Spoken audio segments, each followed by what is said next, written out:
সংসদীয় আসনের ক্যান্ডিডেট জননেতা আহমদ বিলাল ভাইয়ের সমর্থনে উলামায়ে কেরামের সাথে মত বিনিময় সভায় উপস্থিত নেতৃবৃন্দ, উলামায়ে কেরাম এবং আমার সামনে উপস্থিত প্রিয় মৌলভীবাজারবাসী, এখানে ইতিপূর্বে আপনারা অত্যন্ত গুরুত্বপূর্ণ বক্তব্যগুলো শুনেছেন।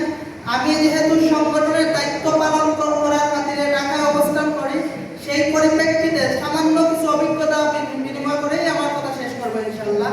আজকে আমরা যারা সুন্দর একটি পরিবেশের মধ্য দিয়ে 11 দলীয় ঐক্য জোট গঠনের মধ্য দিয়ে আগামী ত্রয়োদশ জাতীয় সংসদ নির্বাচনে অংশগ্রহণ করতে যাচ্ছি, এই জোট গঠনে অত্যন্ত কাছ থেকে বাংলাদেশের প্রত্যেকটি রাজনৈতিক দলের নেতৃবৃন্দর ত্যাগ এবং সংগ্রামের নাচগান আমরা দেখেছি এবং নেতৃবৃন্দ এই কমিটমেন্ট করেছিলেন আমাদের প্রত্যেকটি জায়গায় প্রত্যেকটি সংগঠনের ক্যান্ডিডেটরা আপামর জনতার সাথে জনসংযোগ এবং নির্বাচনী প্রচারণা চালাচ্ছেন। কিন্তু যখনই আমাদের জোট হয়ে যাবে, যখনই আমাদের ক্যান্ডিডেট নির্ধারিত হয়ে যাবে, তখন আমাদেরকে সর্বোচ্চ ত্যাগের নাচগানা পেশ করতে হবে।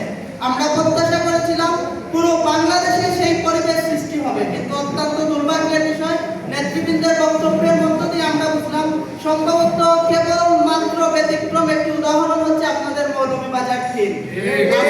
জুলাই বিপ্লবে আন্দোলন সংগ্রাম করেছি, আমরা জুলাই বিপ্লবের সময় ক্ষমতাসীনদের বিরুদ্ধে অথবা যারা জনতা কিংবা ক্ষমতার মধ্যে বিভাজন সৃষ্টি করত তাদের বিরুদ্ধে আমরা একটি স্লোগান দিতাম, একটি কথা বলতাম, নাটক কম করো কিয়।